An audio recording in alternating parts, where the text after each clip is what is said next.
The following video is a presentation of the Astrocast. If you'd like to skip ahead to the interview, check the show notes below. Enjoy, and as always, clear skies.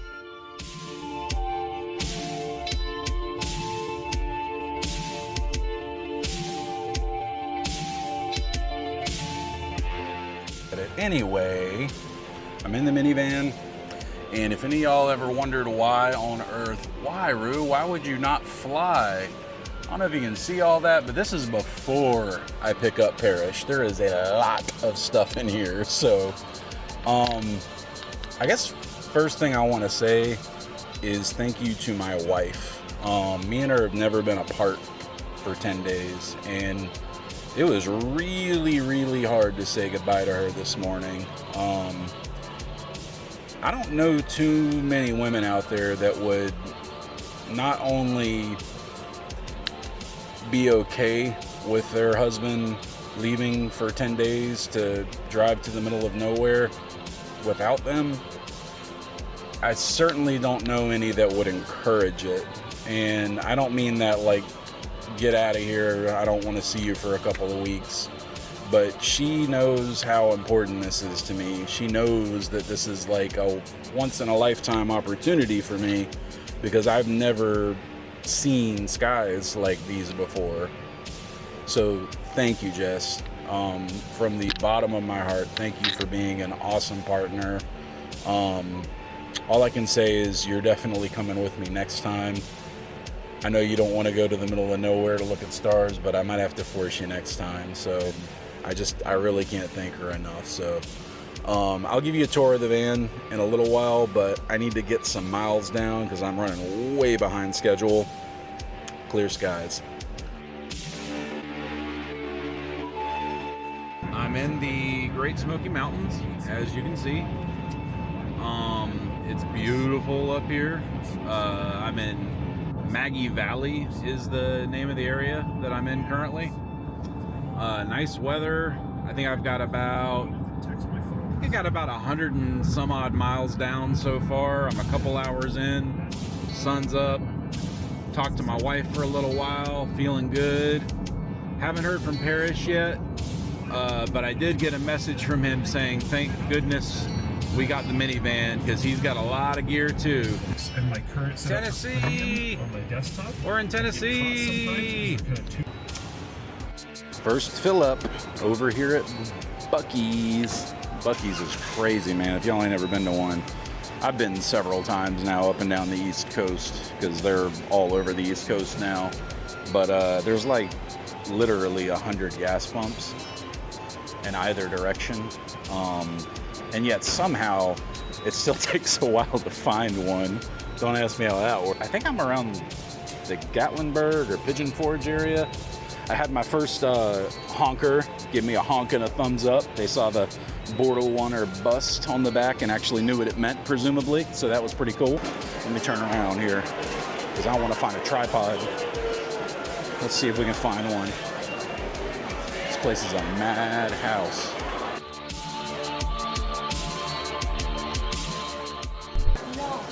Pet stuff. Here we go. Yeah, over here. All right, let's see if we can find it. I'll check in later. We're heading to Nashville, baby. As if you were shooting.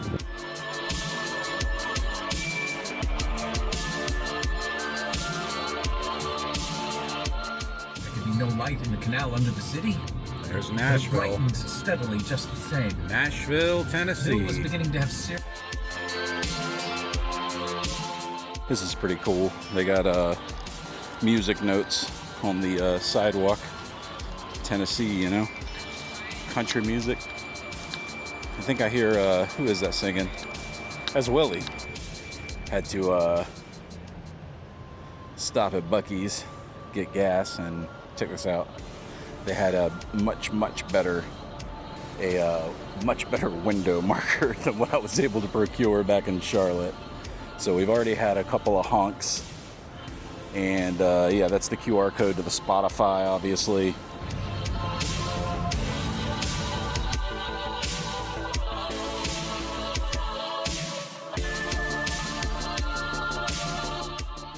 And I just knocked out another state.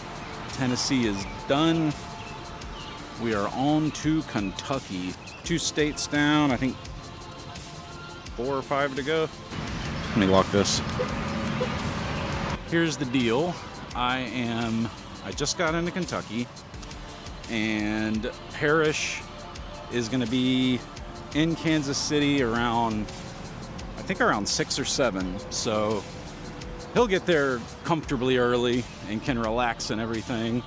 And he said I could crash at his room if I can make it tonight. But making it tonight basically means getting there at, I think, 11:20.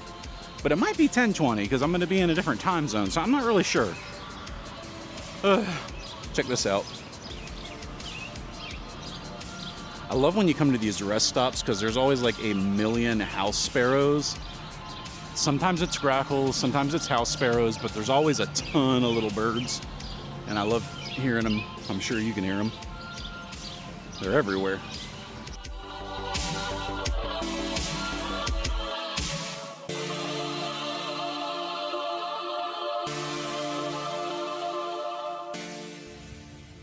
You about to get in trouble. Oh, he's gonna get in trouble.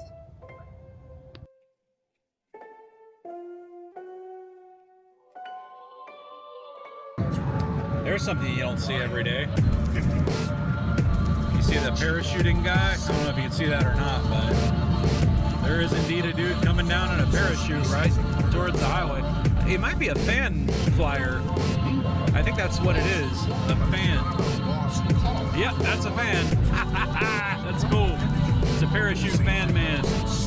Good for him. Get him, fan man.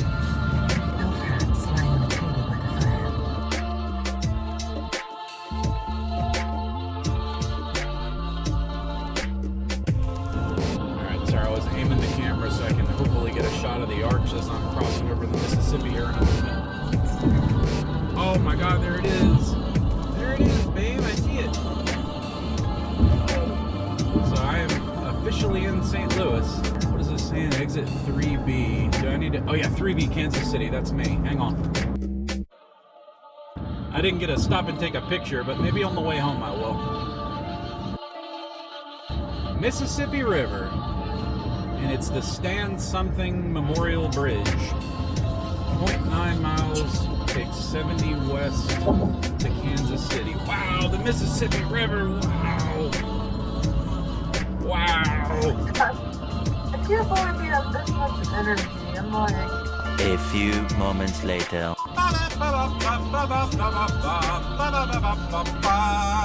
Jesus. It's exciting. I've never seen this stuff before. I'm like seeing America. I feel like Ryan Trahan over here. It's good that you have this much energy. Kansas City, this is your song. I've gone crazy, hallucinating. I can't believe you have this much energy.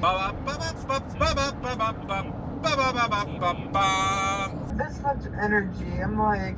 You know that episode of The Simpsons where Homer has to take a job at the Quickie Mart?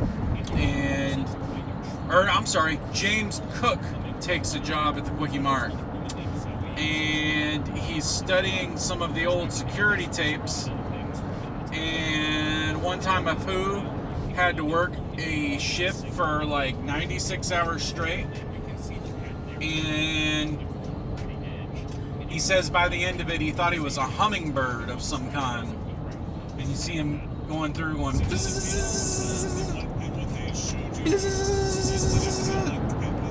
He's a hummingbird.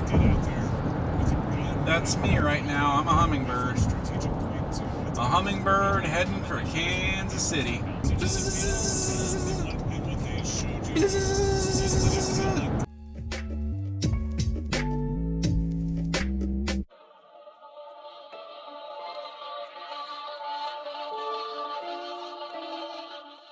So I think this bodes well.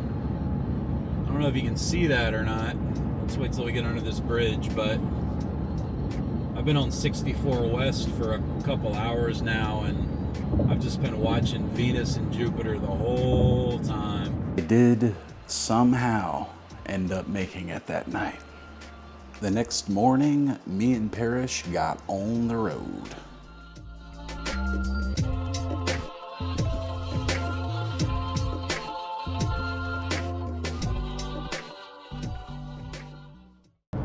Right. Is it, hang on one second, let's make sure the mics connect. Hello? It'll take a sec. Tess, do you see the green lines down there? Yeah. Okay. All right. All right, sorry. Picking mine up. Is it picking mine up? Tap on it. I think it is. Like, yeah. Alright, so what would be your dream mount if money wasn't really an issue? And I'm not saying like, you know, oh, you have like unlimited funds, right? I'm just saying realistically, right? Yeah, like something around the, that like, I could something you potentially could realistically get one of these days. Right, exactly, right? So, yeah, so what would be your like dream mount? Well, like, the thing is like, the obvious answer is PlaneWave, right? Like going with like one of the LX mounts at 200, or is it 200 LX2, 3 series, etc. 350, that's 500. Yeah. An LX350, does that hold 350 pounds? Is that what the number indicates, or is that just a series number? Honestly, I don't know. Yeah. I know they can hold a lot of weight because those are usually the ones at observatories that are holding the giant scopes. So, I mean, I think it really begs the question, what's your dream rig? Because, you know, depending on what it is that you would ideally run really determines, you know, which mount you want. So like, you know, to be frank, like, I'm trying to think like what other observatory grade mounts are there besides PlaneWaves? There's the Astrophysics ones, right? So Astrophysics, you've got there's the Mighty, the Paramount. Paramount, yep. Right, Avalon has some. Avalon does. I think they have some high grade ones. I can't remember what. Paramount's nice, dude. Those, I saw some of those at NEAF. Those things were sweet. Those are nice, pretty cool. Isn't there? There's another one I'm thinking of. It's called the. It's like it's a measurement term. Micron. 10 micron. 10 micron. Yep. And that's the brand, right? Or is that one of the mounts by? Micron, I think, is the brand. Maybe I could be mistaken. Yeah. Like, I mean, I've seen those too. They had the 10 micron mounts. Yeah, those are really good. Yeah, they're pretty freaking sweet, dude. So I would probably put them, and like, honestly, in my case, like, I think that that's where I would lean. Those were like I would say those and Astrophysics mount, I kind of consider them on the similar sort of like class setup. Yeah. But I don't know. But yeah, so I mean, you have that. I mean, Astrophysics used to make these 3600 like giant, like 200 something pound weights. I don't know if they make it anymore. Well, I mean, you kind of. I mean, I'm not saying it's the be all end all for you, but you kind of already have your dream mount. I have my dream mount, yeah, because I mean, I don't need anything bigger than what I have, right? I had a 110 pound mount. It has a 110 pound Astrophysics mount, so I think I have like my dream setup is getting there. Yeah. Honestly, right? Yeah. But like, let's say if I was like saying money is no object, right? I was like, all right, so what would I get realistically? I think it would be probably like an LX 500, right? And I would want to put nice, I would want to put 2 scopes in there. Okay, Maybe now we're getting. This is where I was going to. So I would probably put a PlaneWave. Yep. Right. And on the other side, I would probably put an ASA. An ASA? Yep. ASA makes these 3.5 like, you know, F ratio. F3.5. Okay. F3.5 scopes. What kind of scope is it? I think I don't know if it's Newtonian. I mean, not Newtonian. Yeah. It's some kind of reflector. Yes. Yeah, it's a reflector. Right. But is it truss tubed or? No, they have. I think it's solid walls and everything. And everything else. And I think that'd be nice, because then theoretically, I would shoot like, let's say, a 17 or a 20 PlaneWave, right? Yeah. Along with like a. I think the cheapest one is like $50,000, right? Ooh. The ASA ones, so that would be nice, because then theoretically ASA. So can you pull up a picture of one? Yeah. I was just thinking, like, I don't know. What does that say? Goodland. Exit 19. Home. Oh, dude, that's where the giant easel is. Oh, really? And yeah. When I was watching Ryan Trahan's video, I was telling you about him earlier. He just recently he does a summer series every year, and he just did the top 10 Taurus attractions, and like while they were driving between attractions, there was you saw the giant easel. That was funny. But yeah, it's like apparently it's got a Van Gogh painting on it, and it's like the largest easel in America. It's huge. All right, so they have these, right? So these are this is the H400. Are they biting off the NASA logo with that? They are, aren't they? I love that. Yeah, that's awesome. Astro system. So this H400 f2.4 Astrograph, right? F2.4. F2.4, and that's about 47,000 euro. And what's the specs on it? Like, give me 400 millimeter. Let's see. Image field is 70 millimeter. Damn, that's big. So that's like large Right, format yep. because you need a 55 to do so medium focal format. length is 960 mm. So you're shooting 960 mm at f2.4. That's ridiculous. I know, right? And it weighs 57 kilograms, 126 pounds. So you would need like a 200 plus class mount for Yeah, that. so that's why I think the LX500. I think, Yeah. Let me pull up PlaneWave. LX. Yeah, I was gonna say pull up and see because now I'm curious how much.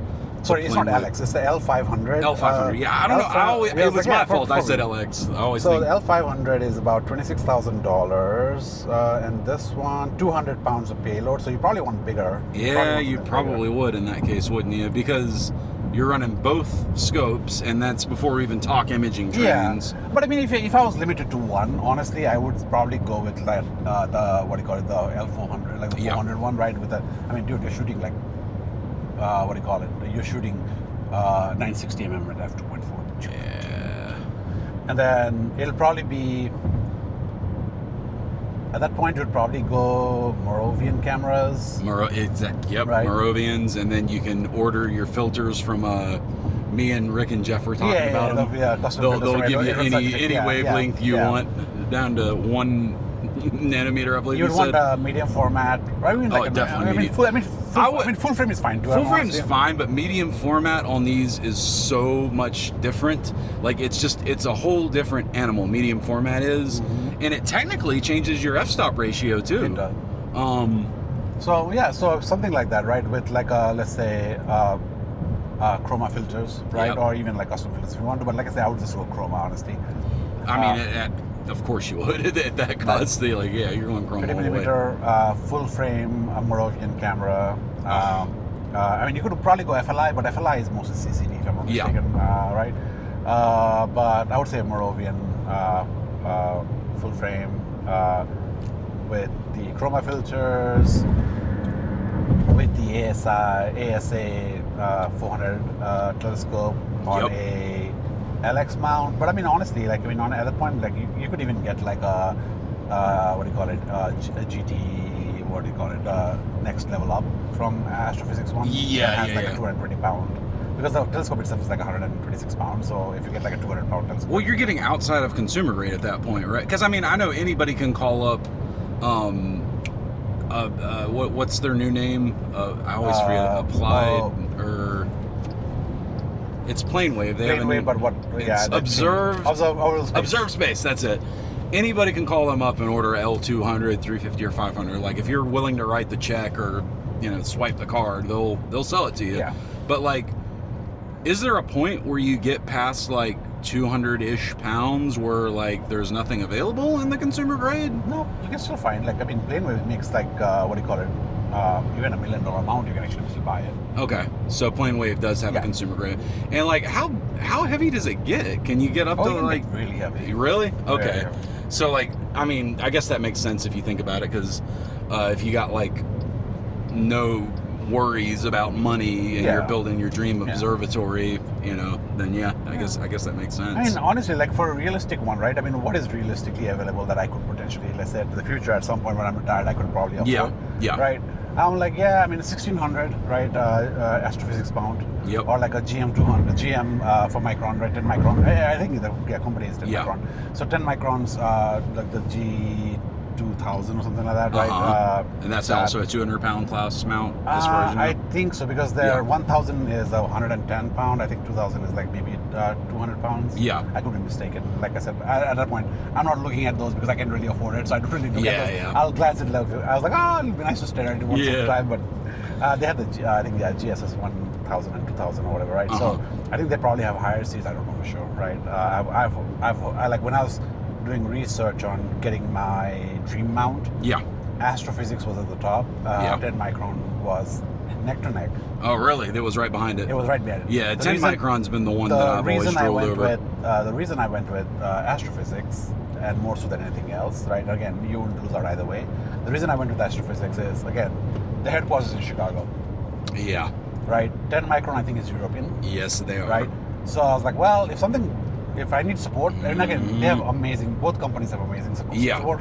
But if something went wrong, it's a 6-hour drive to Chicago. Yeah. Right. So And you can actually get your mount back in a reasonable amount of time. And so I was like, all right. So that's why I was like, all right. And again, you'll never go wrong with an AP mount. Yeah. And again, the community is so friendly.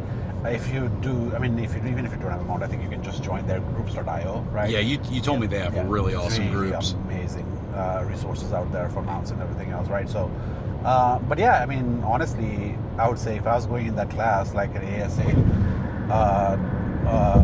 ASA telescope, right, f2.4 or f3 or whatever, right, and then theoretically an astrophysics mount. Yep. Right, you don't really have to go even the PlaneWave mounts. The PlaneWave mount would be easier if you're doing dual saddles. Dual. Because you don't have to kind of balance. I mean, you can put you one have to balance, but I mean, do they both go on the same side, or is it one on one side and one on the other? on the PlaneWave, it's like on either side. Yeah. Okay, that's what I was thinking. Right. So if you wanted to do dual, I mean, I think Astrophysics has the dual brackets as well, so you theoretically can just buy it. Yeah. Right, and you can kind of change the orientation. So I think it's either way is fine, but either way you wouldn't probably go wrong with it. The only thing is like you'd have to get the wedge and everything else as well with that one, right? So I would say either way it's fine, but it'll be one of those class like 200 class pound, 200 pound class mounts with a ASA telescope. Now, would I spend that much money if I was shooting from my backyard? Hell no. No, it would absolutely be at a dark sky location. But we're talking about retirement. Yeah. And if I'm retiring, hopefully I'm moving somewhere that's Bortle 3 or better, right? Like maybe even Bortle 1 if I'm lucky enough, and my wife doesn't kill me. Yeah, but what was the other scope though? Because you initially said, so, and we kind of knocked so it off, but like PlaneWave okay, CDK, let's say there's no weight limit. So there's a CDK 17, right? 17 or 20 or one of those larger ones. Yes. Honestly, yeah. If I was going the PlaneWave route, I'd probably just get the L mounts, right? If I was trying to go the ASA, I mean, if I had you could probably, if let's say I think they have a higher class mount that you could potentially get both a CDK 17 and as well as like the ASA telescopes in there. I think that would still work, honestly. Yeah. I don't see why not. Is he following him or what's that about? Dude, we keep passing the same truck. It's so funny. Real quick tangent.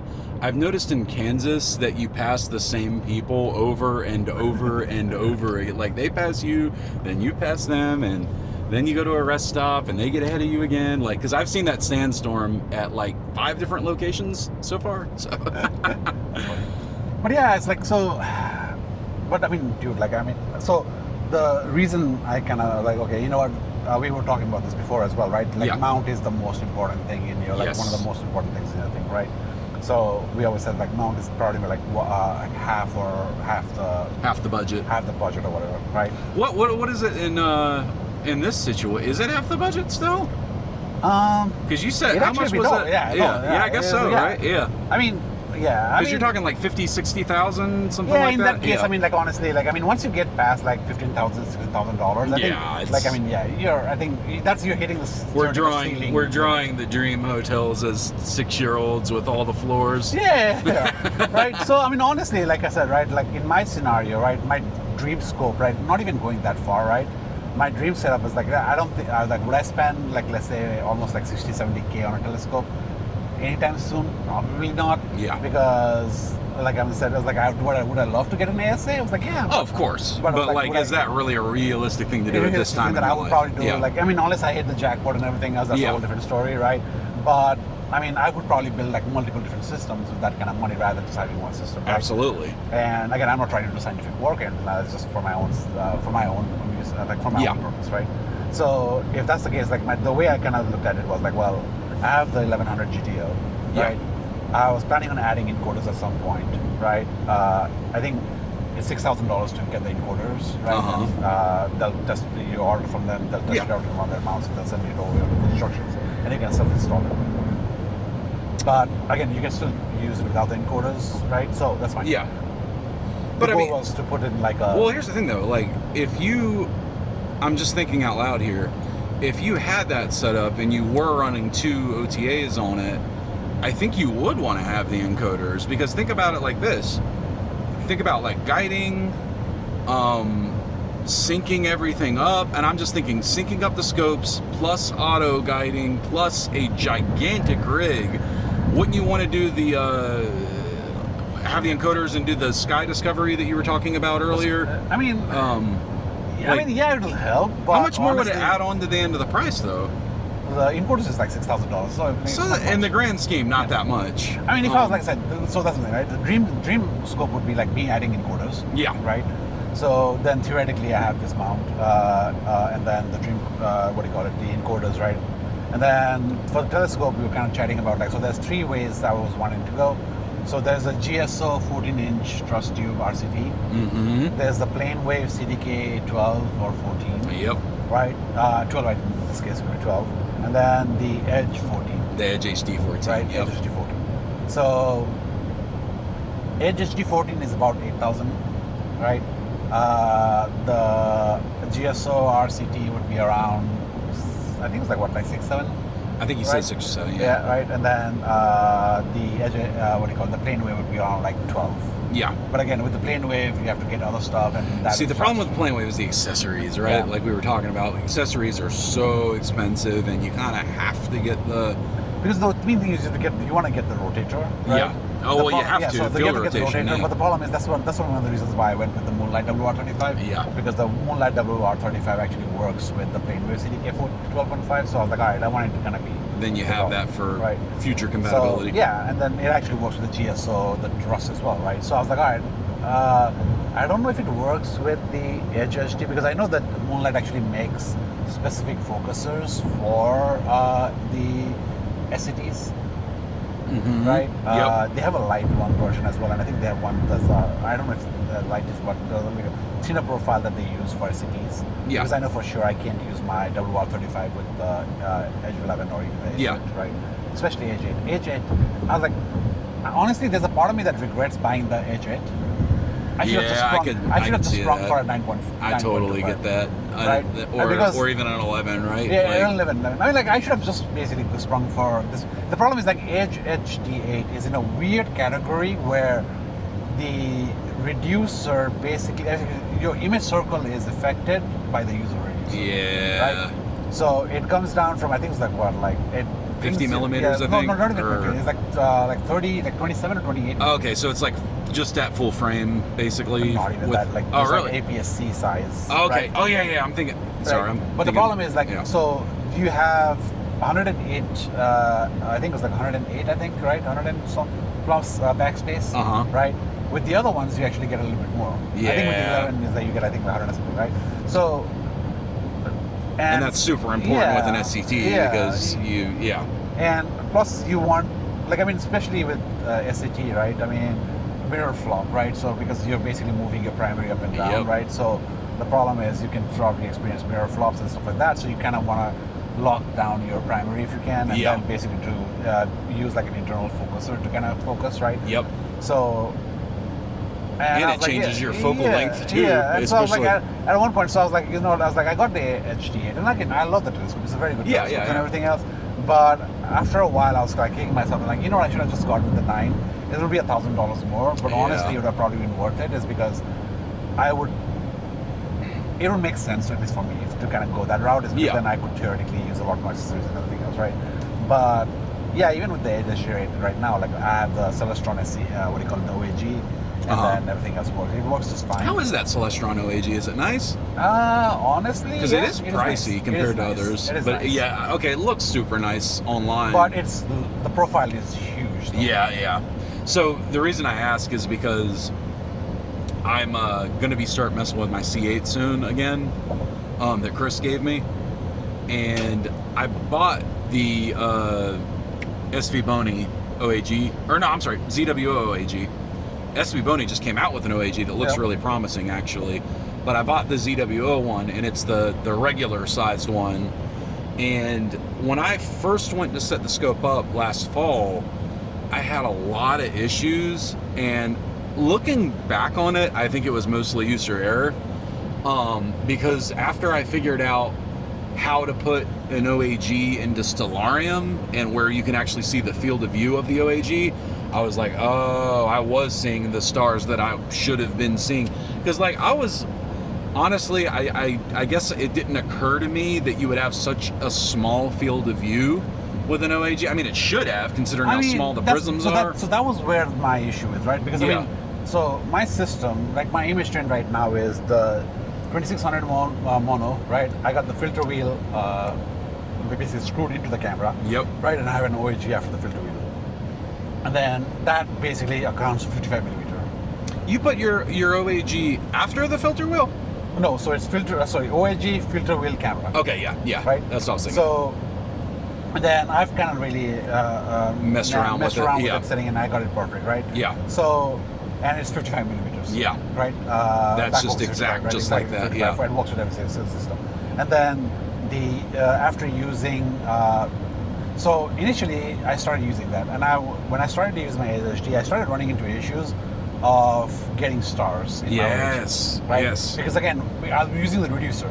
The reducer reduces the image circle on the HD8. It does not do that for higher ones. So then your prism's not getting lit up as much, So that's the issue, right? So that's why I was like, I kicked myself after. I was like, because the 9, 11 and onwards, even if you use the reducer, it does not affect your image circle. Okay, it's that makes sense. only on the EdgeHD because the aperture is so much larger. Because I think the default image circle is 36 mm.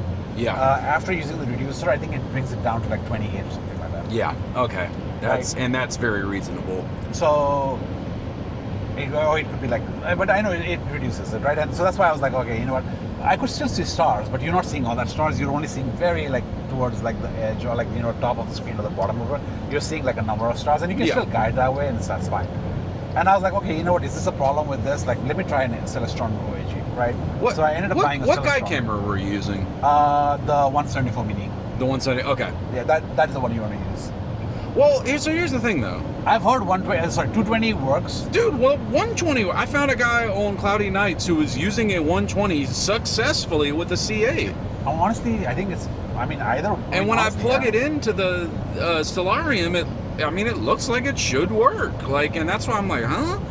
Yeah. When I talked to Justin, he said a 120 would work. Oh, okay. Well, no, okay, I take that back. He didn't say a 120 would work. He said you don't necessarily have to get the 174 because it is $500. Yes, I've heard 220 works. Yeah, 220 would probably work. I know 220 works. 174 is because again, it's I think it's got a larger size. Yeah, it does. It definitely does. Right. So and then. But then it comes down to prism size too, right? Because you got to kind of match them so that's up. why I got the OAG. Yeah. But it has a 12 by 12 prism, right? That makes sense. Right? That's why I was able to get it to work, right? Can you lower and raise the prism on the Celestron? Okay. Is that pretty common with most OAGs? Yeah. Okay. You should be able to. So then I tried that. So I got the Celestron OAG as well, right? To kind of figure out, like, because I was trying to build like a specific rig. I hate changing stuff. Yeah. You just want to build it. Especially with OAG, I was like, you know what? I'll buy like. Especially with an OAG. Like, especially with like OAGs, is because it's very hard to find the right thing, right? So once I got it there, I don't want to touch it, right? In the shadows that get So I was like, I don't want to touch it, right? So that's the reason why it takes a long time to get the perfect thing. And on my setup right now, I had like my OAG spaced out perfectly, where I got and again, you don't want completely round stars, right? You don't want like the best possible focus. You want to be a little right, for OAG. So that's fine. That's when I have it set up perfectly. Now, if I had to kind of remove the camera and put it into Celestron OAG as well, then I'm like, I'm kind of missing out. Even if I had markers and everything else, right? So I was like, all right. So that's why I bought the Celestron OAG.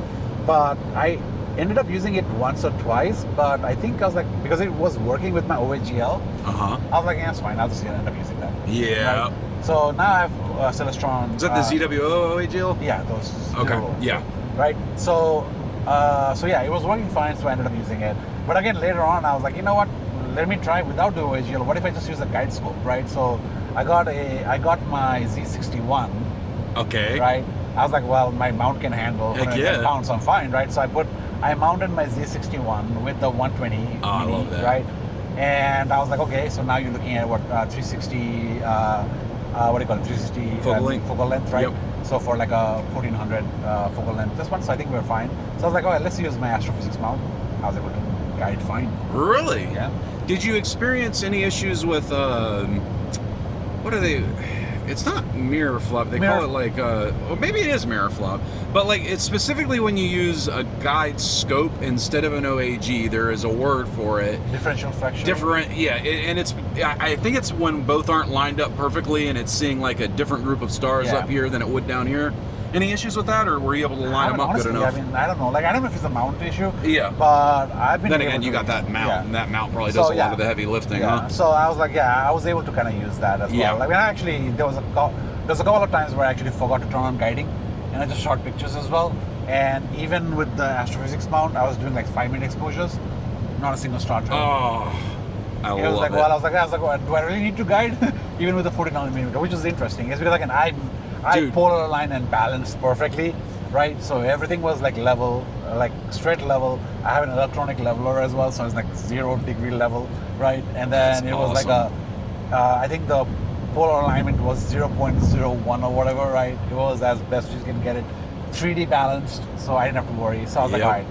And so that's why everything, and I did like I think I had done like a Beck-Arc modeling as well, right? So what's that? So that's basically, you're just basically modeling the sky. Oh, modeling. Okay, I got you. Sky modeling, right? And so, real quick, I know you kind of told me about this earlier, but like, walk me through sky modeling one more time, just in case somebody's listening and they've never heard of this before. Explain the process one more time. So basically, all you're doing is, like the name suggests, you're modeling your sky, right? You're taking pictures, and you can, again, there are different points, right? You can do I think there's like 10 point, 20 point, 30 point, 300 points, right? So you can do multiple points. So what you're basically building is a model of your night sky, right? Based on, let's say, your lat long and everything else. And so what it's doing is taking like it's basically going to different targets, and it's actually like it's going to different, hopping around and figuring out like the So it's like, of, I think I'm at Vega, plate solve. Oh, I'm actually 1 degree away from Vega. Move here and then save that in the mount to say. So it's basically saving all that stuff in the memory, so that you know what you're basically modeling. And so then that way it's easier, is because it knows how. Like it knows the eccentricity of the distance and everything else, right? So you're accounting for any other things, right? So you can actually even set it up in Nina, right? Because if you're using Astrophysics mount, right? So the way I had set it up was, while it's taking pictures, it's actually also saving the data, right? And it's actually building the model as it goes along. That's awesome. Right. Now, how long does it take to build? Is it like as far as you want to go? As far as you want to go, I think, right? I mean, like I think I initially started off with like a 10 point or something like that. It was like the base model. Kind of like you would do a 3-star alignment. Like 3 point, something similar, right? I started with the base one. I can't remember. Again, I haven't done modeling in a long time now, so that's why. Like, are you going to model this one? Oh yeah, because now it's your Astrophysics. Yeah, okay. So because I mean, the problem is, if you're modeling it, it needs to be stable. You're not tearing it down, right, and stuff like that, right? So I didn't have a permanent rig. Yeah. So I did have my, I did have my Astropeak on a portable pier, right? So Astrophysics also has these giant metal piers, right, with the tripod legs and everything. I've seen those. Those are awesome. But again, every time you're kind of putting things, it moves a little bit, right? So I was like, and I think the first couple of times after making sure everything was working, I did the modeling. The next time I did, and I was trying to use the same model, but something must have shifted, so it wasn't really accurate. So I was like, you know what, that was the only time I did the modeling, right? And I was like, I was able to do it, and after that I didn't do it. Because I'm putting my cover in, it's like I'm leaning on it, blah, blah, and so on, right? But now it's going to be in a building. Yeah, now it's going to be a building. On a permanent pier, yeah, that makes sense. So so basically, that's one of the reasons why I wanted to get like an MG box, like a weather station or something on that I can hook it up as well. So those Pegasus makes the sensor Meteor or something like that, right? That communicates, like has the barometric pressure and all that data as well, and that I think is critical when you're building PM curve, right? So. So you can account for like a lot more than just longitude, latitude, weather, and seeing and that's crazy. Yeah, because when you build, like when you really do modeling and everything else, right, you can account for factor for seeing as well, and you will account for your curve as well. Because you're with better seeing, you'll have more accuracy, right? And therefore you can be. I would imagine like What focal length were you running at again? When I was using my EdgeHD, it was 1400. With the S-Car, it's like 1050. Okay. So I mean, yeah, that's pretty deep. Like, I mean, as far as deep space imaging goes, and obviously you could, if you want to, like, which one were we talking about earlier? Where it was like, what was it, 3900? So the Edge 14 is native focal length is like 3910. Yeah. Right. So with the reducer, I think it comes down to like 20, like maybe like 2800 or something like that. I don't know for sure. I have to go back and check my numbers. Right. So what I was looking for was like a telescope around the 2500 millimeter focal length. Yeah. Right. Because that way I would be able to capture like the smaller galaxies that I wouldn't be able to. Right. And again, I have my setup at Starfront that is wide field. Right. Yep. At home, I have multiple different setups I can use and everything else. But the goal is, again, for now, for the next couple of years, I'm going to use the ASCAR, right, to capture all my favorite targets, like put as much integration time. Oh, yeah. But a couple of years down the road, I would want to switch it with either a Edge 14. And I was kind of debating, like, do I want to do a 14 or do I want to do two C11s? Right? If I do C11, I can probably just make use of, like, this one. So again, it's specific at the time. But I wanted something along. But if I go C11, I think, well, what's the focal length of the reducer? I think it gets down to like maybe 2000, maybe 1900, something like that with the reducer, I think. So that's, well, I don't know. So that's a tough decision to make. Yeah. I think I'd have to sit down in Stellarium and look at a lot of galaxies. You know what I mean? And honestly, I actually asked ChatGPT as well. Oh, that's a good idea. Yeah. So actually, it's like, well, so I asked ChatGPT, say, hey, here's the mount. Yep. Here's the camera that I'm using. At that point, I'll be using a full frame. Yeah. Right. So I was looking at full frame camera. So and then chroma filters for sure. Right. Yep. And then I was like, well, full frame camera, chroma filters, OAG for guiding. Right. Okay. So I want a, let's say, I won't say is it considered long? I think it's still considered long focal length, right? Because I mean, I would say so. Yeah. It's like long focal length, right? So the options, I gave it like 7 or 8 different options. Right. I threw a max 12 in there as well, just in case, right? Just to kind of see how it kind of rates out. Yeah. And then I was like, well, I have HD 14, and I was like, okay, so which one would be ideal for my setup, right? Especially with, let's say, for Astro-Physics setup, I get location and everything else, sky conditions and everything else. And I was like, yeah, and it basically gave me, it's like, well, here's what you will see with the GSO, like, you know, here's the advantages of the RCT, right? Yeah. The GSO RCT, Truss Tube RCT versus the PlaneWave versus this and everything else, right? And honestly, I think it came down to choose between the PlaneWave or the Edge 11, Edge 14. Edge 14, yeah. Yep. Shout out to Dylan from Star Stuff, recovering from cancer. Every time I hear about Edge 14, he's the first guy that pops in my mind, and I love his channel. I love his channel as well. He's such a good guy, and I hope he makes a full recovery. He actually put up a video the other day. Did you see that? Yeah, he put up a video. He's in recovery now. He had the tumor removed. He had the chemo treatment. He's got some hair back now. You could tell he was feeling rough, but man, what a dude to start uploading. He's just like, I miss the night sky. I want to, put out some videos. And he said it took him days to get his imaging train dialed back in because he had it set up for Planetary before. And obviously getting back into deep space imaging, and I don't know, man, I really hope he does well, because he's one of the coolest YouTubers out there, in my opinion, doing, I hate saying YouTuber, because like that's such a reductive term. I would say content, right? I mean, he is one of the best. There you go. He really is. He's a great content creator, and he's a great astronomer. Like, just straight up a great astronomer. Professional astronomer. So. Exactly. Exactly. There you go. So, one of the best astronomers. But anyway, I didn't mean to go off on too much of a tangent. No, that's fine. So it's interesting, is because at one point I was kind of leaning towards the Edge 14. Yep. The reason is 3 focal lengths. I can make it a RASA, right? But that's a very good point. Right? We haven't even talked Hyperstar. Hyperstar, right? I can use it as if I put in the Hyperstar, it comes down to an F2, right? That's crazy. I can basically put a reducer to basically bring it down from an F11 to an F8. Yep. So with F11, I can actually do Planetary, right? Yeah. Oh yeah. Right. Actually, I think So it gives me a lot more options. So theoretically, you'll basically have like the 3 telescopes for the price of one, right? And accessories are so much more affordable. Yeah. So accessories are affordable, right? So theoretically, so that was where I was trying to lean in between. So ideally, I think it'll probably be a choice between the PlaneWave or this one. And right now, I'm kind of leaning more towards the Edge 11. Sorry, Edge 14. Yeah. Right? Because just... I was going to say, based on everything you just said and my own thoughts and feelings, I would lean Edge 14 as well. But yeah, but then the good thing is, like, you know what? Even if I deck it out, it will still be less than the price of Edge, the PlaneWave with all the things I would do, right? Absolutely it would. So, because, I mean, what you would want to put in there, right? So you would basically have your telescope, you would have your, what do you call it, dew shield, right? Dew heaters and everything else. You would basically have your, what do you call it, your focuser, right? So I would actually put a moonlight in there? Or? Moonlight in there. Yep. Definitely. A moonlight in there, right? And then as well as the ZWO for the rough focus. Yeah.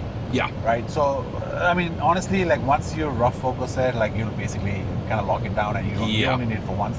So, I mean, you might not even need the secondary focuser this time as well, right? So, the goal is like lock the parameters down, and then theoretically just get it to rough focus, and then. And that's why you go with the ZWO for the rough, because it's like get it there. Yeah, but I mean, like I was like, but if I was at home, I'd have both. But if I was like in observatory, I'll just have it. I would have a moonlight focuser, or maybe even a Prima Luce one, right?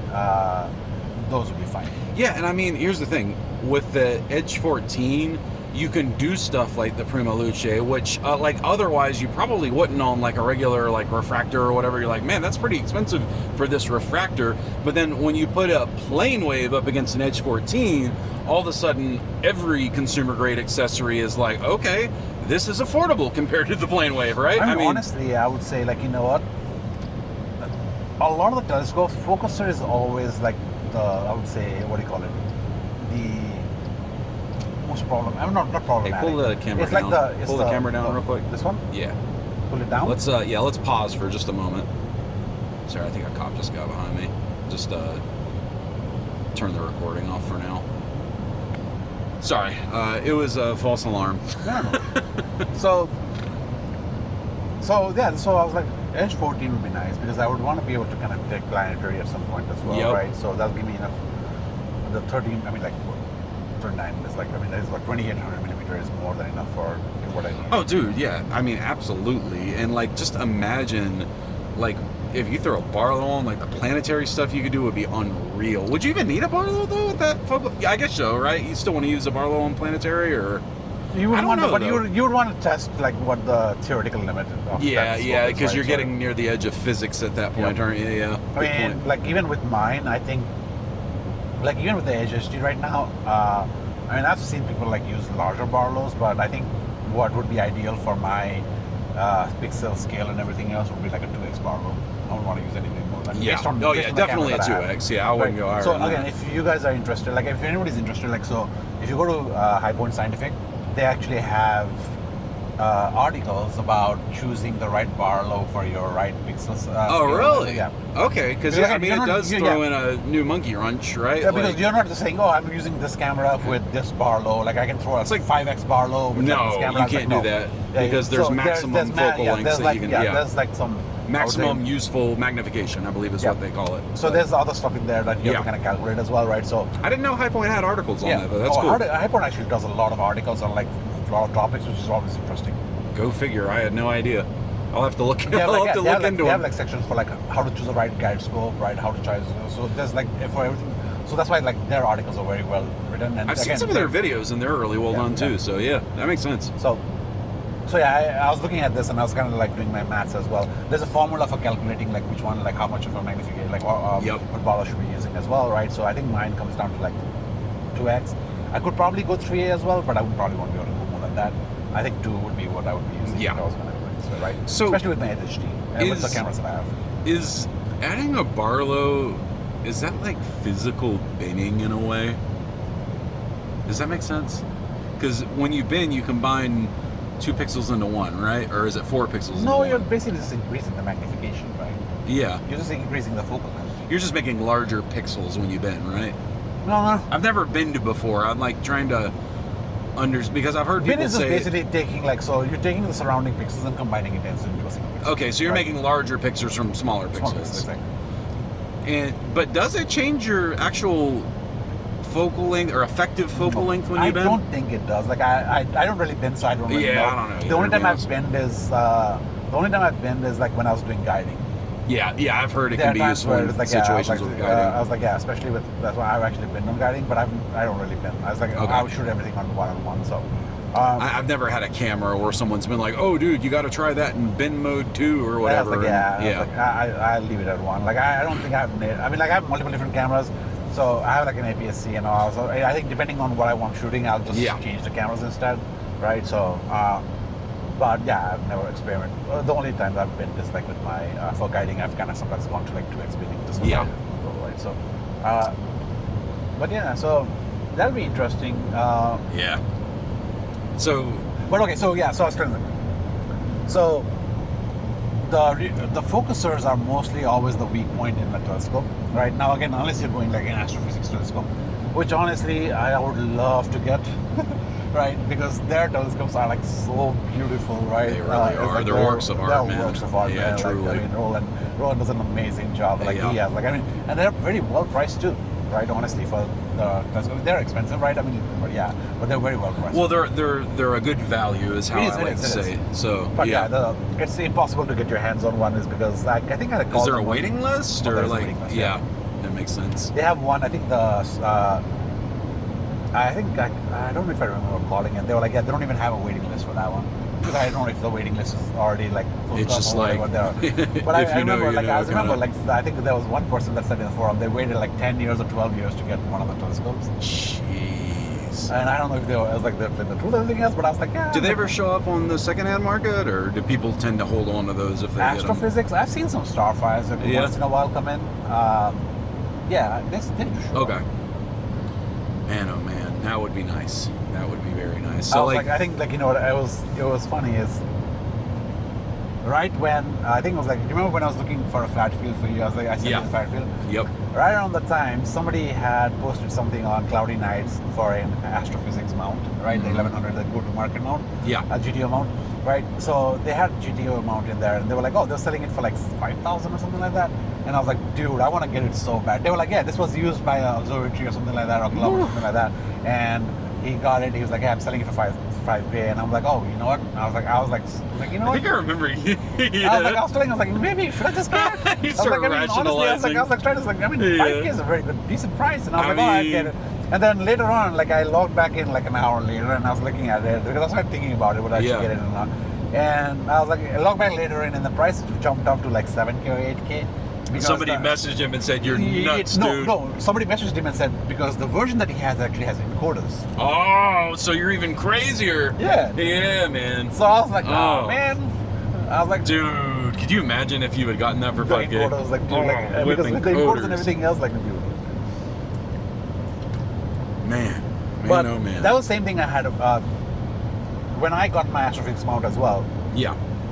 I found, like, I think it was literally 3 days or 4 days after I got delivery, Uh huh. somebody, a Cloudy Night showed up for like, I think it was like, what, like 8K, right? Uh huh. And in Texas, then like, hey, my dad passed away, and this is whatever, and I was like, I'm trying to sell this and everything. And so I'm like, dude, I was like, really? There's been so many options, but I just like gotten something, and like within like 10 days, like something better comes out. Or within like a week or two, or like within a month, I was like, oh, there's a better version of it, everything else. And I'm like, How about the camera that we're on right now? The Osmo 3, the 4 just came out. But the thing is like, you can't get them in America right now because of the DJI ban. Uh-huh. Whatever. Sometimes I just feel like with modern technology, and unless it's like a game changer, like going from one iteration to the next rarely is like that much of a difference. Now, if you're Yeah. paying the same price, of course you want the newer one. Yeah. But I've always been a fan of, especially like when building computers and stuff. Oh, you can use the last One generation generation part. behind That's every fine, time. right? Like, yeah. Because I mean, honestly, the thing is also like, I mean, they've been really tested for bugs and everything else, right? So Yes, you don't get there's new a issues lot and to be everything said else, for right? that. Right? The only time I kind of hesitated was with the AM5, right? I got the first generation AM5. I got it very early on. Yeah. Right, as soon as it came out, like I got the AM5. Dude, the AM3N came out literally of like 3 days after I bought mine. And that's the thing is because like I have the AM3N right now in Starford as well, right? And the power in the saddle is a game changer. Yeah, right? it really is. I mean, especially because you don't have wires dangling. Yep. It's so much easier for cable management, right? There was a part of me that was saying, you know what, should I just sell my AM5 and just buy an AM5N? Right? That was a part because again, just for cable management. But hang on though, like, is it one power port in the mount? They have a USB-C. So basically, because all you. So it's got data and power that goes through. I think so. Okay. Because I was just thinking like, I'm going to be running probably 2, but maybe 3 power sources on my AM3 where we're setting up, and if I could only put one of them up to the scope, I could power my SV Boney 241 Pro. I could power my computer. Yeah.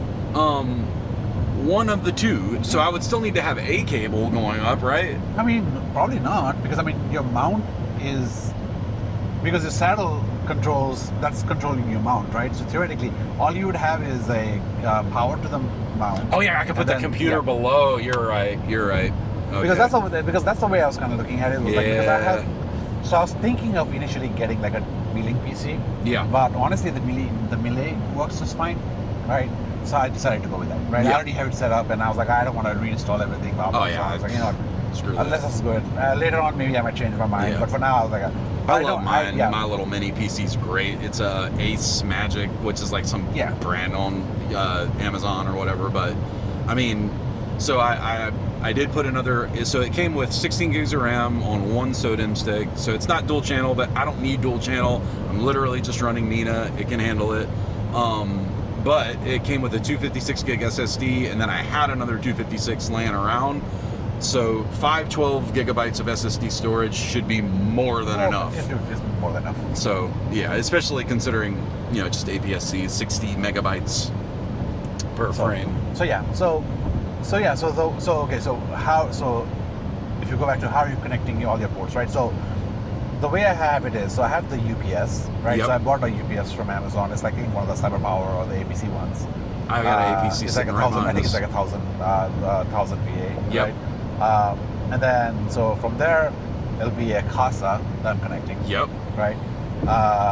And then the CASA. So there's going to be the CASA is a power strip, to be clear. It's a power strip here. So basically, you can control remotely. Ports, right? Is it 3 addressable ones, or are they all addressable? They're all addressable. Oh, I'm thinking of my APC. That's what it is. So sorry, it's 3. So you can get a 3-port or a 6-port. I got the 6-port. Yeah, same. So it's 300 or something. Yeah. Right, Brent? So one's gonna power my mount, right? Yep. Port 1 powers the mount. Port 1 powers the PC. Port 2 powers the mount.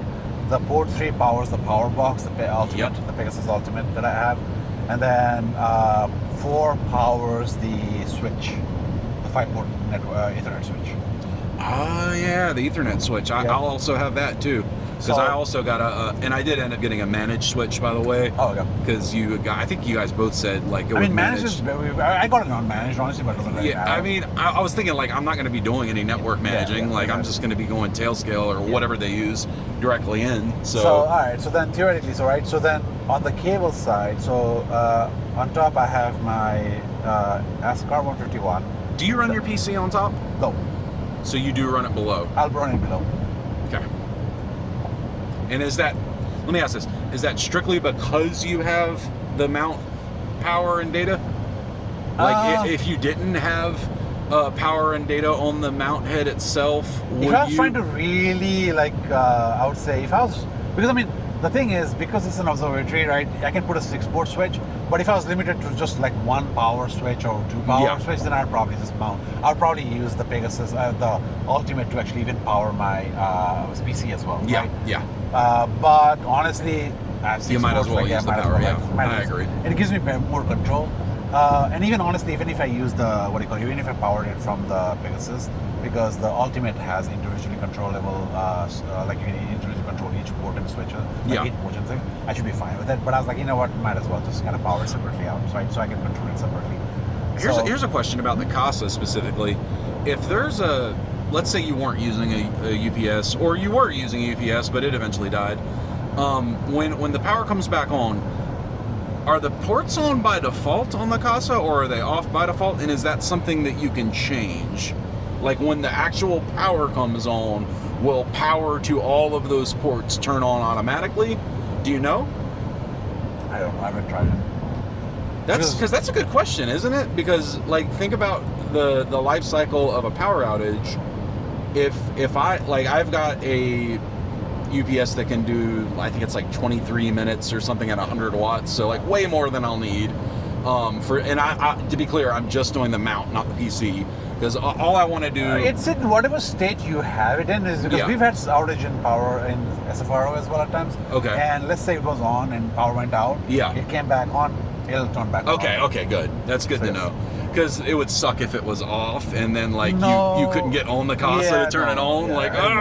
You know. So that's the reason why I was like, So I mean, it comes back on. I think it's like whatever the last default state you had it in. These are all good things to test too. Yeah. Like you'll never test everything, obviously, because there's just so many variables. But you know, that's something I literally the UPS is more so for like, well, if you have a short interrupter supply, right? So like So for me, it's like just like a battery backup if something goes wrong. It's because again, if the power goes out, somebody's communicating to you that the power went out. Yeah. Right. So that way, like I'm like, okay, you know what?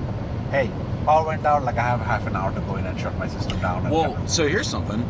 I was reading about because I was thinking about this too, and like, okay, well, let's say the power goes out and it's 3 a.m. What does that mean for me if someone doesn't call me or whatever?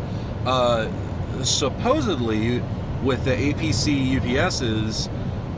By default, when they're powering your computer and Windows, when the mains power cuts off and it goes to the UPS, you'll get like you're on a laptop, and you'll get the battery power essentially, which technically you should be able to build a safety mechanism for in Nina, right?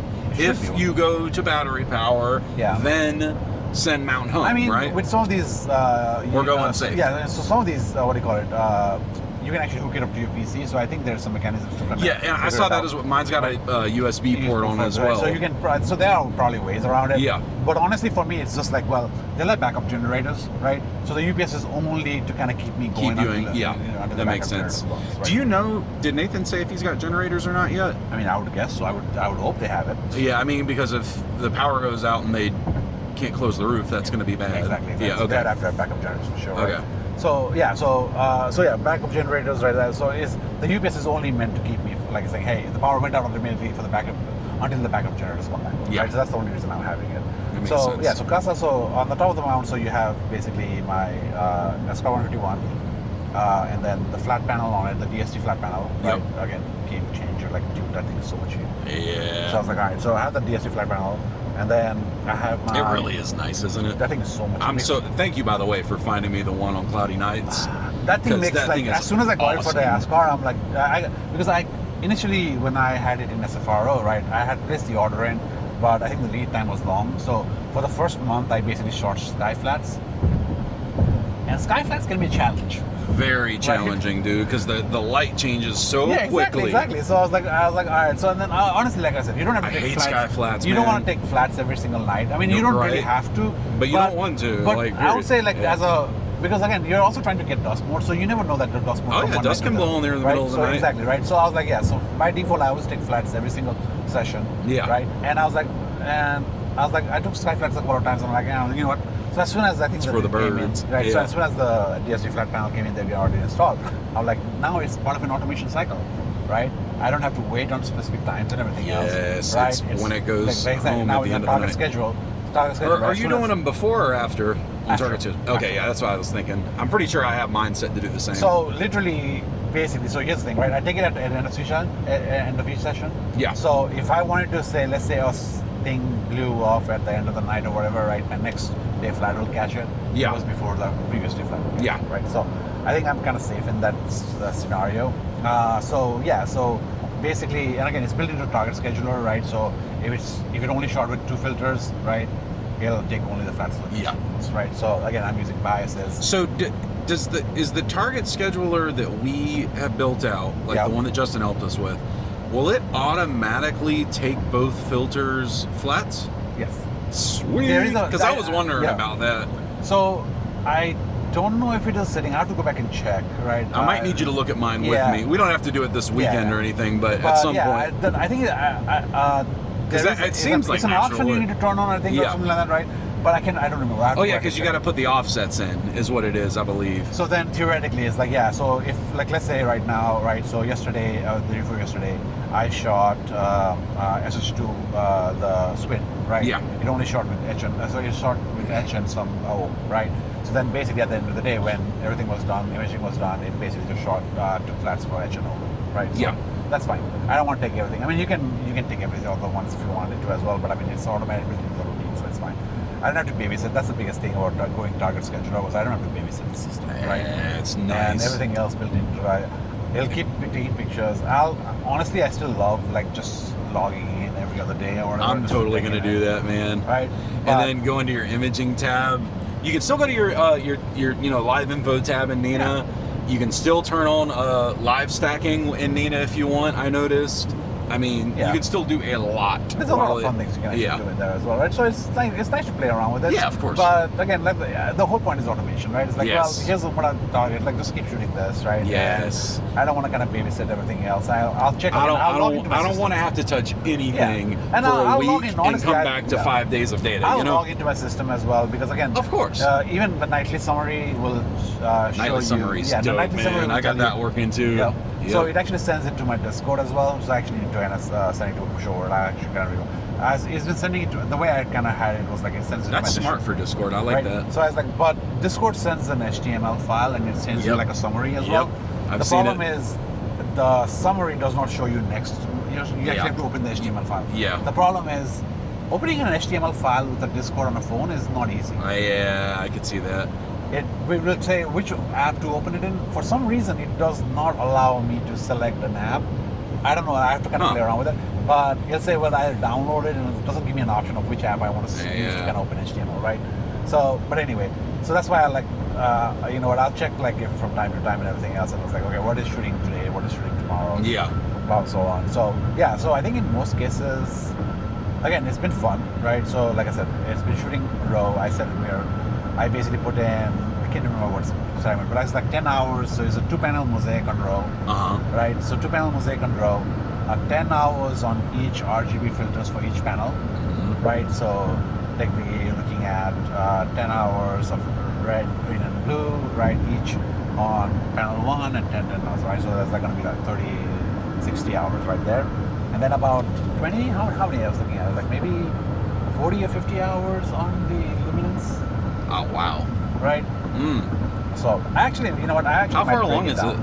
Oh, it's... I think the RGB is about halfway. Okay. I was just thinking, are you going to get done this season with it, do you think? Or Honestly, I might cut back on some of the L. Yeah. Right? That's Actually, understandable. yeah, I might cut back on some of the L. I'll probably just do... And I might just kind of continue it for next year. Because I do want to kind of... But again, it depends on if this week, like when we shoot the 3 nights, if I get enough data for, let's say, RAW, Yeah. I actually might just use this for OSC and might continue this for next year. Absolutely. Right. So, but again, a lot of these projects that I have are going to be very long-term projects. Yeah. Most of them are 120 plus hours. I love it. I love it. So, I'll have enough time. So, it's not a problem. Even here, like, I think the first target I'm looking at is, I'm thinking, what did I have scheduled here? I think it was the Omega, if I'm not mistaken. Omega Nebula. Yeah, we were talking about that earlier. God, what happened to the road, dude? Did we just like cross counties or something? Good Probably, Lord. right? Jeez. But the other one I really want to get this time around was the Trifid Nebula.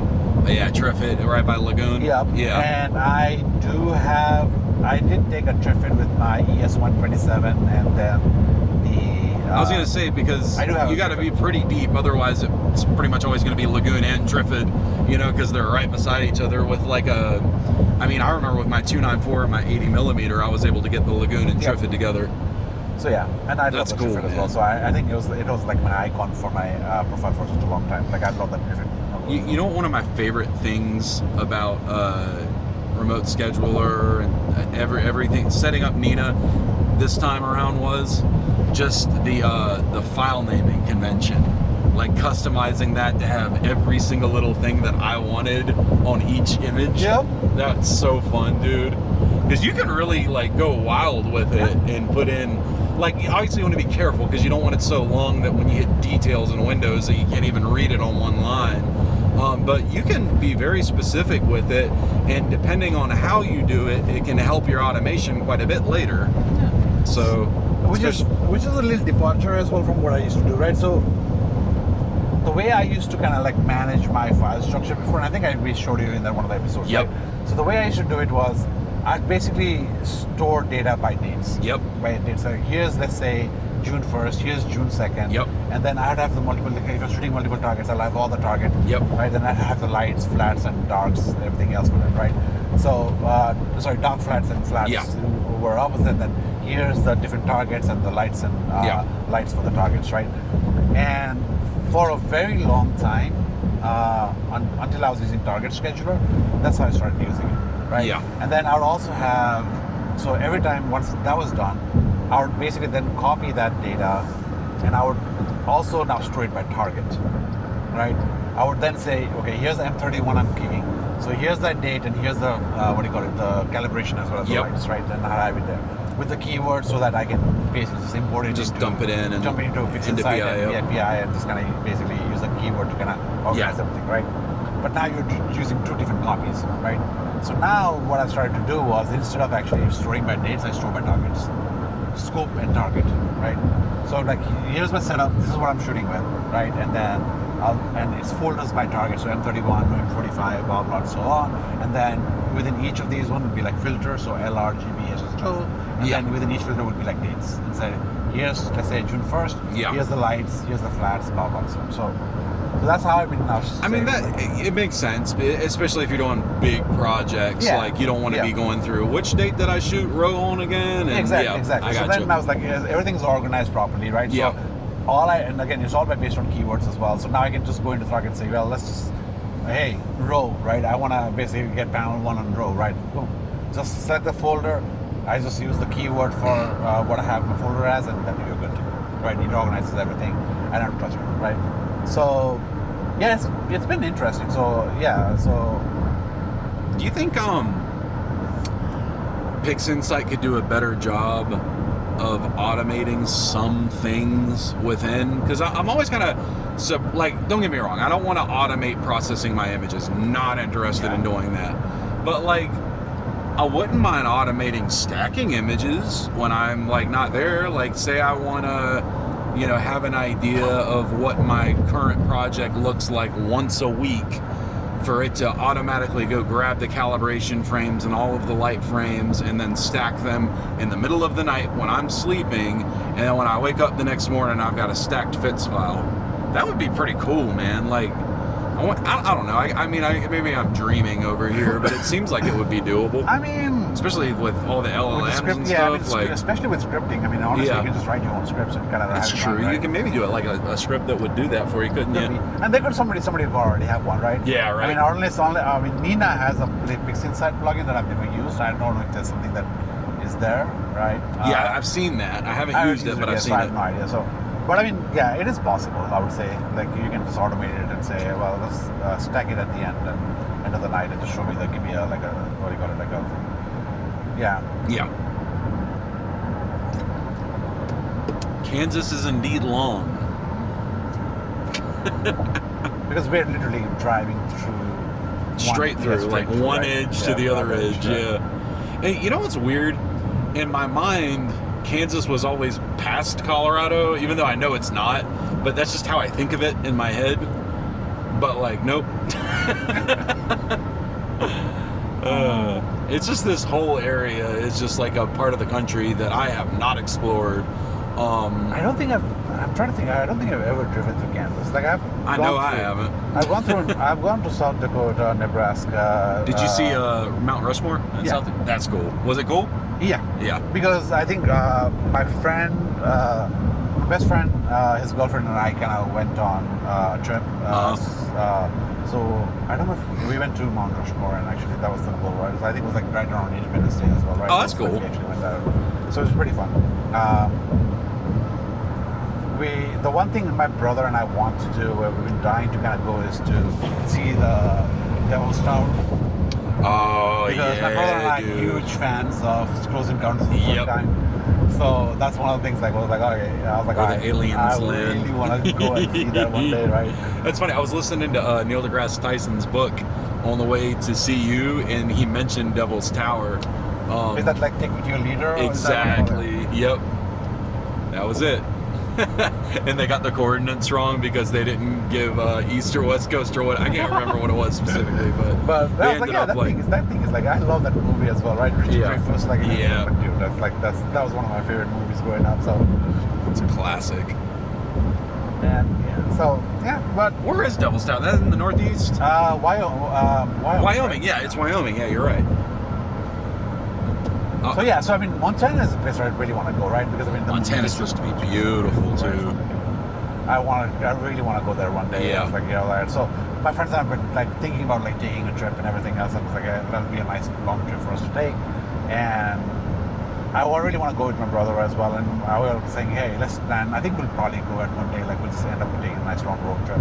Yeah. There was one road trip. Loaf and Jug. I'm sorry.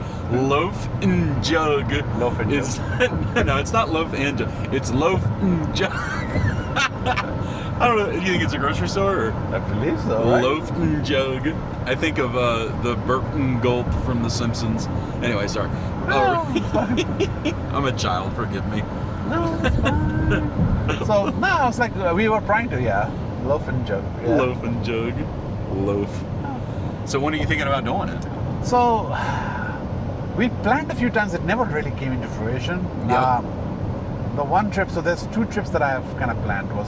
One was basically, Minnesota, South Dakota, like we'll pass through, go to Montana, Wyoming, and then down to Utah. Right, that was one trip we wanted to do. It was like I think we were looking at like really taking advantage of it. So this would be like a 2-week drive. Yeah, take your time. Take time, really enjoy the sites. That's understandable. I wish we had a few days to spend in Colorado. Yeah. The other one we're thinking right now with my brother and I is we basically go from California, drive to New Mexico around the region, actually see the Grand Canyon. Right. So that was another trip we wanted to go. It's like to Vegas, like kind of go to Vegas and back, and then just kind of see the sights along the way as well. Right. So so actually my brother had called me up, and it's because he and some of his friends are actually 118 miles to Denver. My brother and his friends are actually meeting up in California, so he was like, "Hey, why don't you come over?" And I was like, "Nah, I have the same plan." Actually, they're meeting his friends in LA at the same time. So he's like, "Why don't you come over?" I'm like, "Nah, I'm making it to Utah." So he's like, "Well, just take a rental, go to Utah, drop your scopes off there, and then fly to California, and then we'll spend some time here." And I was like, "Nah, I'm going with a friend of mine, so we're planning on like going back and forth." It's a whole thing. Yeah, so I'll probably go down to his place in like September, October. That's cool. So there's like a Nepali festival, Dasera. So he lives in California? Yeah. What part? Southern, Pittsburgh, northern? it's like an hour from San Fran. Oh, okay, cool. Very cool. So it's like an hour between San Diego and San Fran. So I always say I had an opportunity in 2011, 2012, right around there, to move to San Diego. I was working for a company, and they were going to be opening up a new office in San Diego, and they actually offered me the position there as the manager, and they were going to give me like obviously a significant bump in pay because San Diego is so expensive, but they would like set you up in an apartment, and like they really do take care of you until you get on your feet out there. And at the time I had literally nothing tying me down, and I was like strongly considering it because everything I'd heard about San Diego is like it's beautiful out there. Do you know what happened 6 months later? What? I met my wife. So I'm glad I didn't take that trip. That is good. The moral of the story is don't always jump at the thing that looks amazing, because the best thing of your life might be right around the corner. Right. No, I mean, like, my brother really wants me to move into California, right? And I think if our parents came in, like the goal was to have my mom comes in, we'll probably kind of go in. I honestly, I tend to avoid people. I don't like crowds. Right? Yeah, same. I don't like crowd things. hate Like, crowds, dude. For me, I mean, I think a hermit life would be amazing for me, honestly, right? Same, Like find something in the middle of same. nowhere. I'd be so happy. And I was trying to get away as far as I can. Even right now, the house that I told you before, right? Like the only reason, like when I went to when my real estate was like, hey, I want a nice backyard with clear views of the sky. Yep. That was my number one. That was your requirement. That was a my clear requirement. view. I was like, yep. And my real estate was, this is the first time I've had somebody had that kind of requirement. So I was like, what about interior? I'm like, Who cares? I was like, I'm not too worried about Is there a interior. toilet? Is I was there like, a yeah. I was stove? like, yeah. I was Okay, like, we'll make do. 4 bedrooms. Yeah. 2.5, 3 baths, right? That's all I care about, right? I'm like, I'm not really. I was like, they're like, oh, do you care about vaulted ceilings? I don't give a shit about those. Just like find me a nice where I can just have my stuff in the backyard and take like nice pictures, right? And I looked out like outside of the city for a while, and so like it would have been like an hour and a half drive and everything else if I had to go to work, right? Yeah. And I was looking everywhere for it. Then my friends weren't happy about it. They were like, well, why are you freaking moving so far away? And finally, thing opened up. Like it was really close by, so it's not that big. It's only like 25 minutes from my office. But it's like outside enough, so it's still a Bortle 6, right? Yeah. 6, 7. So it's usable. Usable, right? So I get it. So it's funny for me when I bought my house. Let me tell you, when me and Jess got married in 2014, I was like, we should buy a house. And her parents, and at the time, mind you, houses were a lot cheaper than they are now. A lot. You could buy like a very nice house for $180,000 in 2014. That same house is $500,000 today, which is crazy. But anyway, that's beside the point. Her parents were like, don't buy a house yet. Just pay your dues, keep renting for now. And one day, the day will come when your grandparents won't be with us anymore, and then we will help you buy their house. So, obviously that's a huge deal. And we did get a very good, they didn't give us the house. I want to be very clear on that. Nobody handed me a house. We still have to pay the mortgage. But we got a significant deal on it. And the funny thing about it is, I wasn't even into astronomy, in 2014 whenever I made this agreement. But our neighborhood, it was built like in the late 90s, early 2000s. Every single house in our neighborhood has a lot of trees in the yard. My house does not have a single tree in the yard. Not one. And that's exactly what my grandfather-in-law requested. He said he wanted all the trees removed from the property. He wanted no trees. And because he made that decision all those years ago, I can image from my yard. Yeah. If I was in any other house in that neighborhood, I would not be able to image. And I think that's like, what crazy serendipity is that, dude? Like some butterfly effect. It's weird how things sometimes work out like that. It was like everything, all the stars were lining to kind of set you up like it's future preordained, right? Yeah, exactly. It's so cool. I mean, the biggest thing I did was like, so whenever like I decided on this house, right, I actually drove in multiple times during the night to see what the situation Sky was. looked like. Because I think, so cloudy nights, I think somebody had kind of mentioned this. They got a house and they were like, well, they bought a house in like a very dark sky, and they were like, well, yeah, we're very happy because now we can really shoot from backyard. And then they were like, oh yeah, guess what? Once they bought the house and everything else, and they was like, oh yeah, neighbor has his front light on back on. Yeah, like my neighbors. I was like, yep. And I was like, oh, so I was like, all right. And I was like, all right. So that's why I wanted to make sure. So like when I actually got there. So yeah, so when I got there, I was wanting to make sure. I was like, okay, you know what? I want to see what the night situation is as well. Yes. So that I was like, so I went there and I was like, yeah. I was like, oh, that's fine. Right? I mean, neighbors my neighbors barely have their back porch lights on. That's cool, man. That is very cool. I like, my neighbors have so many lights, dude. And they're super cool people, so I don't, man, how many times have I felt like I was going to hit a bird? Like, these birds in Kansas are suicidal, dude. They're flying right in front of our car. Anyway, they just have a lot of lights, man. And they got kids and stuff. I get it. And they leave on 2 back porch lights. One of them's a floodlight that pretty much points directly into my backyard, which really sucks. And then now they got these string pool lights, and they're on all night. And I'm just like, dang it, man. So that's why, like, to me, what we're doing is just so important to me, because like I pretty much haven't been able to image from the house for quite a while now. I mean, don't get me wrong, I can still go out and do it, but like there is a huge difference between all the lights being off around my pier versus floodlights pointing into the backyard, you know? So I literally went to sort of like a withdrawal symptom, right? Because like, I mean, once I had my setup in Starfront, right? I literally, like October, right? Like I literally shot, apart from one single day, I shot every single day, right? November, and like, you know what, like the first couple of months was like almost every other day, every day you're shooting, right? There was only so like cool. 2 or 3 days where you had storms and everything else, Yep. right? But when it got to like January, I think it was like January-ish, I think it's January, Yep. February, mid-Jan, then it's been like shitty weather, right?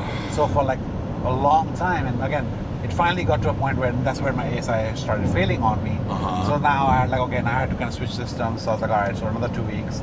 And by the time I got to a point, I was like, you know what?